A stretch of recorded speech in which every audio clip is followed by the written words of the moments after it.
Hello everyone and welcome to the Let's Talk Wrestling Reviews Lucha Underground episode 5 with your host here, a very sick, unfortunately, Turbo Tony. But of course that couldn't stop me from being here today to be able to host this review for you here.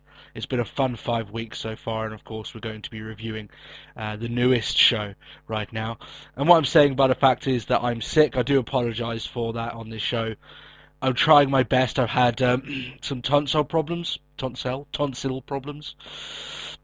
and it's making it just a little bit hard to talk. But I'm trying to brave through for you guys, you know, through maybe not so much a good health decision. I'm attempting to get through this half-an-hour podcast, and then I've got a day to rest before we get to the weekend, so that's some good stuff there. But I did want to get this out for you there, guys. But I do apologise if my voice breaks or I'm coughing. I can't really help it. In fact, you would have heard me. I'm a lot better now than I was yesterday, and even yesterday I was absolutely horrible, even though I did that review. But with any luck, I'll be able to get through this one without any problem. So, just before we get started here, of course, if you want to interact with us, you can do so through our Twitter account, which is @TalkWrestlePod. But more importantly than that, where all the interaction seems to be going down when it comes to Let's Talk Wrestling Podcast, you can go through our Facebook page, which is facebook.com/Let's Talk Wrestling Podcast. It couldn't be much easier than that, really.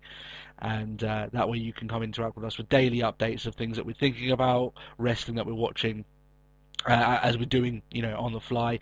And you may even get some interesting tidbits of information, some insight into things that we have planned going forward. But with all ado, don't want to waste any more time. Not like Lucha Underground wastes time on their show. We won't waste any time on this review either. Let's get straight on with the review. Now, of course, we start off with Pentagon Jr. of all people, and it's a strange sort of scene here. He's basically here. He's on his knees. He's talking to Vampiro, and you can hear Vampiro speaking back to him. And the way he speaks to Pentagon here, he's talking about Ian Hodgkinson. Well, obviously Vampiro and Ian Hodgkinson are the same person. But they seem to be playing up that both these personalities are two different entities. The violent side of Ian Hodgkinson is Vampiro. And that side of him is still Pentagon Jr.'s master. And Ian Hodgkinson himself isn't. But when he crosses over to that dark side, that's a different person all entirely. And I like this idea. I like this dynamic. It explains a lot why by Vampiro is sort of hot and cold on Pentagon when he sees. Sometimes he doesn't want to talk to him. Other times he's rooting for the guy. It all depends on how much violence, I guess, he's seen in that day. And the psychotic side of him, that's why he's taking antipsychotic medication. And I'm sure this is going to play a much bigger role as it goes forward, but they're just slowly teasing it. They don't need to give us all the information. It's only week 5. But like I said, I'm glad that they just didn't get rid of that dynamic between the pair, because I like that. I like their match. I like the way it ended, and had a lot of different storyline ideas going forward.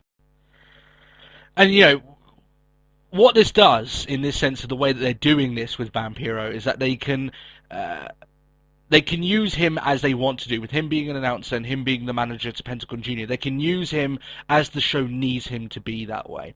So that makes it a lot easier for them to be able to write him as this announcer in one place and manager in this other sense. It's just two different entities, two different personalities.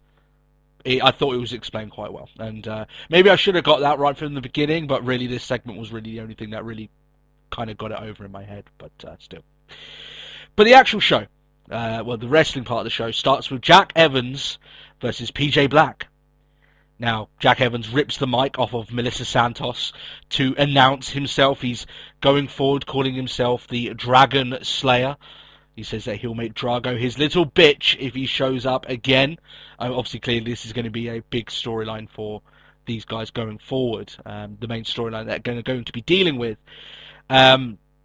Just a small note on Melissa Santos. WWE were actually tapping this woman up, and I can understand why. She's very good at what she does. She's a good-looking girl. When she announces, she has a certain panache to it. I can firmly understand why they would be trying to get this woman on board. If I were a wrestling promoter, I'd be looking at her and saying she could be the Lillian Garcia for the next 10 years, or something along those lines. So, yeah. Now, the match itself. Now, one of the common themes over this particular episode is that I thought that they tried to fit in too many matches on the hour format.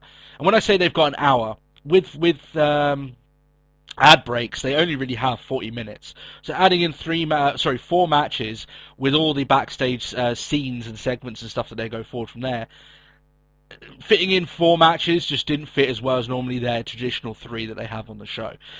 But this match was okay. It didn't last long at all. There were some good moves here and there, but really not long enough for me to call it a good match. It just didn't last long enough, really. But for what we saw, it was okay. I mean, you got PJ Black, you've got Jack Evans. They're 2 accomplished wrestlers. What happens during the case of this is you got Drago comes on down. He's trying to distract Evans, but he ends up costing PJ Black the match when he spits the mist into Black's face. Now, when Drago first shows up, he's got this. He's got like a mask over his awesome, over his already awesome mask. But it comes like this mask is massive. It makes it look like it's some sort of, ram carcass, but just been like on steroids or something along those lines. It's really creepy looking, but it's really awesome. But yeah, he costs PJ Black the match. Evans has this pin where he kind of spiders himself over someone. You have to see it, really. I can't really explain it. But he ends up getting another victory here, much obviously to Drago's chagrin. And this is going to be another match that goes down. Their match that they had, Evans and Drago, was just a taster. They're going to be having another match to eventually decide this rivalry going forward. But really not much else to speak with here. It was more of a teaser, less of a match, shall we say. King Cuerno versus Killshot was next. And both these guys were given no entrances at all. Even Jack Evans in the match prior wasn't given an entrance. So yeah, with the lack of entrances there, it really felt as if like they were trying to fit in a little bit too much here. That's just what I took away from it there. And obviously trying to fit too much into a small packed space is a lot better than trying to fit nothing into 3 hours like they do on Raw sometimes. But still, it does bring over that some of these guys just didn't, King Cuerno is the Gift of the Gods champion, didn't get any sort of entrance there, which is a little bit of a shame, given, maybe I just feel like champions at very least should get an entrance, but, regardless. One thing I took away from this match is that King Cuerno, he has this move where he, pulls the arrow and he flings it and he dives out of the ring. But when he's doing it, he does it like he fully goes with it. He's hitting both the ropes as hard as he can, and he launches so far. And the only thing I can think with that is that he has got to have a lot of trust for the guy that he's doing that on to be able to help him when he lands, because otherwise he's going to hurt himself bad. He is going full velocity through those ropes. He is not stopping, and it's fair play. I mean, it looks awesome. He really looks like he's really clearing that guy out. But yeah, I'm just hoping one of these days you don't get one guy that gets in the wrong position or instinctively sidesteps or something like that, and he just lands flush, because that is going to hurt big time. But still, it's a good looking move anyway. This match again wasn't very long. Cuerno gets the win. He hits the thrill of the hunt. But I wasn't feeling the match that much, I have to admit. I thought this show overall, and I'll get to it in a little bit, I thought it started off a little bit slow, and it picked up more as it went on. Some of the more interesting things happened at the last half of the show. But this wasn't part of it. This is more to set up Cuerno and his segment later on, really. But the match itself wasn't too memorable, shall we say. After the match, he sets up the new Thrill of the Kill, which is this sort of package tombstone pile driver. It looks dirty, it really did. It's the one he used to beat Phoenix for the Gift of the Gods championship. But talking to Phoenix, he shows up, and Cuerno, he bolts out of the ring as fast as he can. He just wants anything to do with Phoenix, which obviously is setting up a match later on. These guys have had 2 matches so far. Phoenix probably got a more devastating victory with what happened in their last Luchador standing match. I still have that visual in mind of that ladder just teetering and just straight through the table. What a great visual that was. But Cuerno gets the hell out of Dodge and grabs his championship and gets the hell out of there. Next match, Tejano versus Chavo and the Crew in a gauntlet match. Straight away, Tejano gives Mr. Cisco a super kick, immediately puts him away. 1, 2, 3, he's gone. Cortez gives a little bit more resistance. We all know he's the undercover cop. But a pop-up powerbomb straight out of Kevin Owens' book puts him away as well.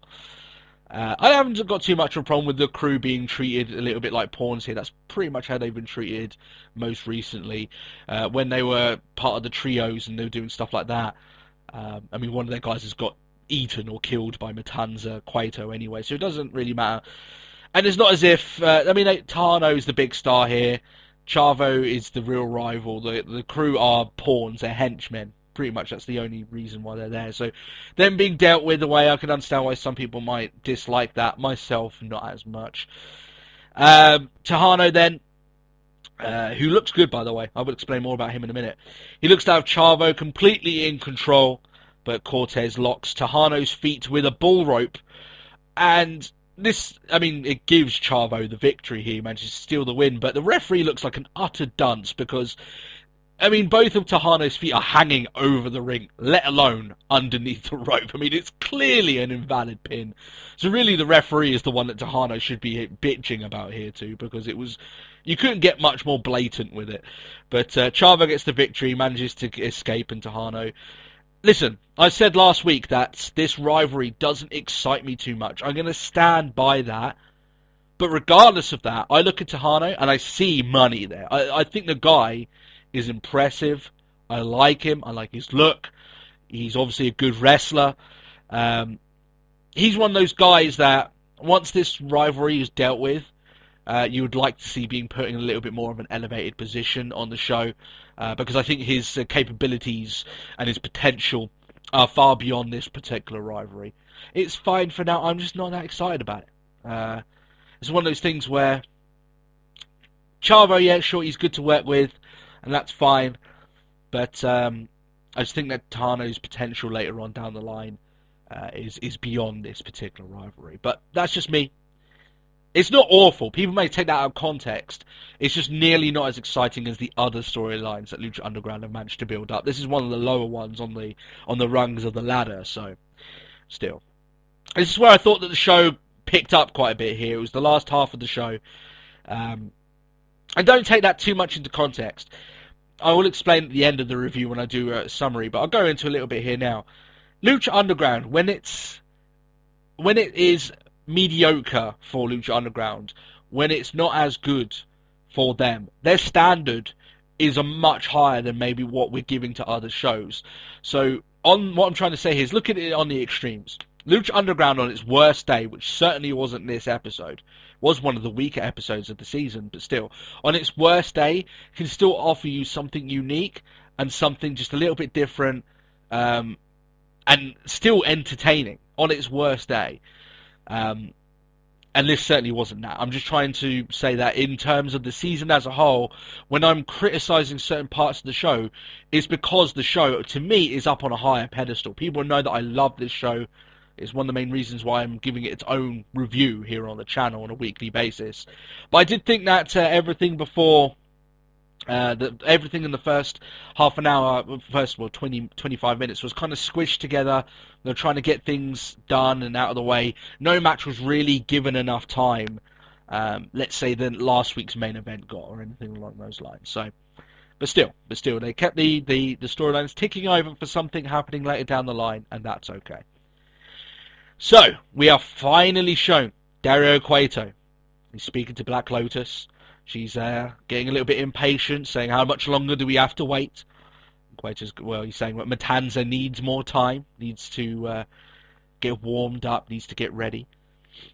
And he goes on to talk about, now he's had this figurine, this bull figurine, this red bull thing that he's had in his office. It was the one thing that he took out of his office when they left in season 1, right at the end.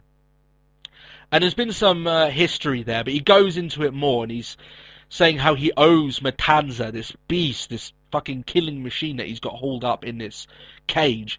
He owes this thing, whatever it is, that has had its soul taken away, as we heard from Rey Mysterio. It saved his life because his mother was cruel. Dario, at a young age, stood up to her, and she came at him. And she even says that he believes that she was going to kill him, or at very least beat him to within an inch of his life. And Matanza took the bull figurine and hit her over the back of the head, killed her. And then this is all quite a sad story, and Black Lotus looks at him, and you know she kind of takes all the things that she said back. I'm quite sorry about that. And then this is just so brilliant. Cueto just looks back at her with this sadistic smile that looks so evil, and just says, "No, actually, I quite like that memory. It showed him how much he enjoys violence." Just that line, the way he delivered it, and the way he looked, and like the angle of the way they captured it, he looked like the devil. It looked sadistic. It was awesome. And this is what part of the reason why I love Dario Cueto. Yeah, he's not a wrestler. He's a trained actor. But this is what trained actors can give to a show like this. That line, just so sadistic, so heavy. Just loved it. Awesome stuff. And literally this segment this scene maybe was only about 40, 45 seconds long. We haven't seen Dario Cueto nearly at all throughout this season. But scenes like this is the reason why a lot of people love him, including myself, because he's awesome. He's amazing. The way he comes over, the way he portrays himself, the way he carries himself is awesome. It's great stuff. Katrina is sauntering backstage. Pentagon Jr. is in what I can only call a training ring. He's demanding a fight. He wants a fight again with Prince Puma. Probably his pride's probably been a little bit hurt over being beaten last week, and obviously what happened with him almost having his arm broken as well. And he demands Katrina. Well, firstly, Katrina says to him, "Well, why would I do anything to you after you basically put out my world champion, right? You took out Mil Muertes. He's been with a broken arm since week 1." And they get in a fight here. She gets caught in the sacrificial position. And then she can only do what I can really only say. She Undertakers out of it, which is, everything goes dark, and she managed to teleport away from it. And she says, "Well, you know what? I'll give you the match that you want. But putting your hands on me was the biggest mistake that you ever made."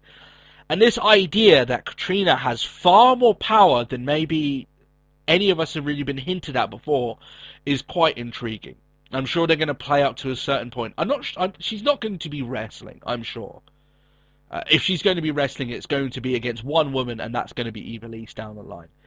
But they're going to try and build her up to be something. You have to be something quite powerful to be able to control an entity like Mil Muertes.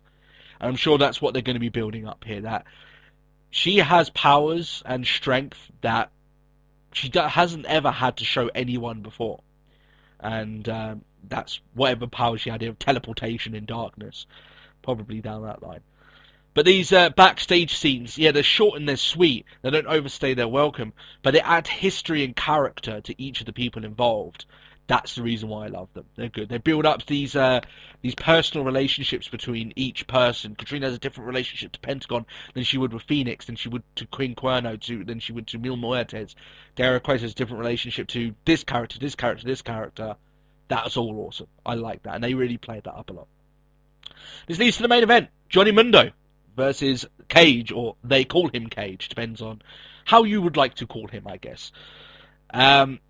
Now, when I looked at these guys, and when I was watching this match, which was pretty decent, I will say, easily the best match of this show, you look at Cage, you look at Johnny Mundo, and you think that these guys were born to wrestle each other. You've got Cage, the physical specimen that he clearly is, can flip Mundo, he can slam him down, he can flip him up into the air, he can do all the moves he likes, and Mundo can sell really well for him, for his power. But in the same breath, for Mundo's moves, Cage is athletic enough to be able to work with his style. So when you're actually looking at these two guys wrestle, you're thinking to yourself, they're basically the perfect storm of styles, strength, and speed. And I would like to see plenty more matches with these guys. I thought that for what we saw here was good stuff. Cage hits the Weapon X at the end of this match, but what I can only call as a very colourful luchadora, Taya is her name. Now, I'm not going to try and, you know, blow smoke up people's asses and say that I know a lot about this woman. I don't. But she hands Mundo a lead pipe. He hits it over Cage, pins him for the victory. And this is the woman I'm guessing that would be essentially replacing what would have been Melina's role if she had decided to work with the company. So this looks to be what her role is going to be. She's going to be aligned with Johnny Mundo going forward, and that's fine. I'm all for new wrestlers, man or woman, to be involved with Lucha Underground. Maybe someone can let me know her body of work. Don't know it too much, but yeah, she'll be fine. She's very colourful. That's the one thing I can say for sure. So yeah, that's that. I thought that was a pretty decent match. Mundo gets the win. I'm sure that Cage will have more to say about it going forward, but we'll see how that plays out. This isn't going to be the last match that Mundo and Cage have, and I'm looking forward to it because honestly, like I said before, I think it's a perfect blend of styles. I think both these guys have got something to offer each other, and I honestly do believe that they probably had a ball wrestling each other. That's my assumption anyway, but still. Whether or not Mundo will get a championship title shot before he wrestles Cage again, not sure. I think Phoenix is probably going to get that right first, but we'll see. And talking of him, King Cuerno waltzes into Katrina's office. When he walks in, he didn't actually dance in, but you get my gist. Katrina, he's sick of Phoenix and he wants to cash in his gift of the gods on Muertes. And this is all despite the fact that, remember, King Cuerno said that he wasn't going to. He was going to play by Katrina's rules, and Katrina's quite pissed off with that. She's like, well, no, that's not what I'm going to give you. I'm going to give you the same treatment I gave Phoenix on day one, which is I'm going to give you a match for the Gift of the Gods Championship. You'll have to defend it against Phoenix in a ladder match.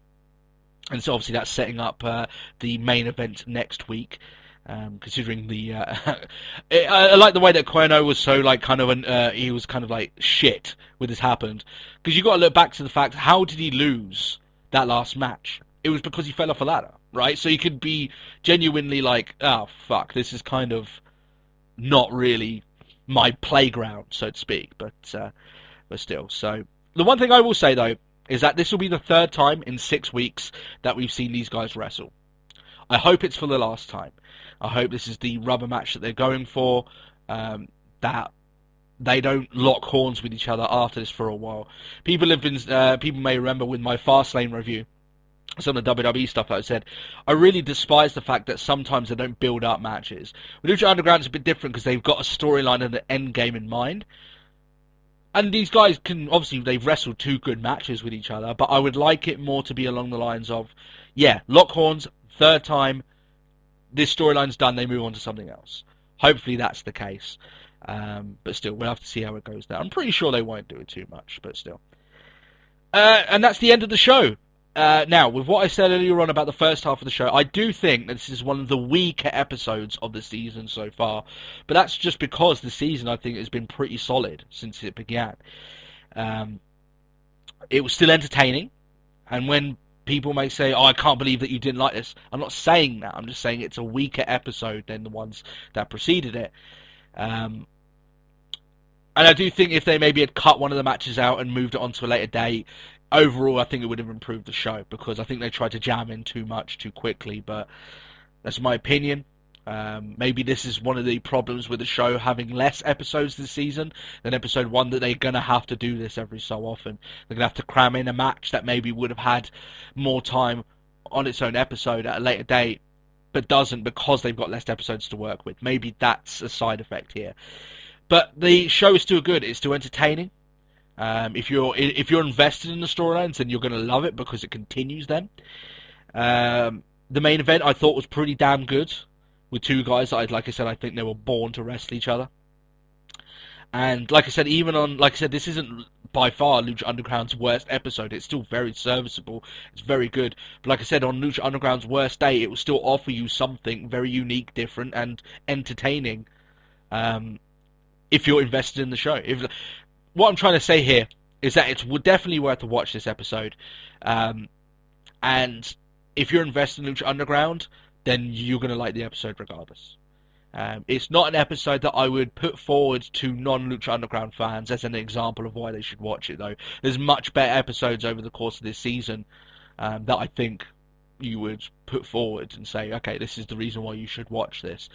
But all in all, still good. Still a good episode. I tell you what, Lucha Underground, the season so far, we're 5 episodes in, and they haven't put out an episode yet that I'm like, yeah, you could probably skip this.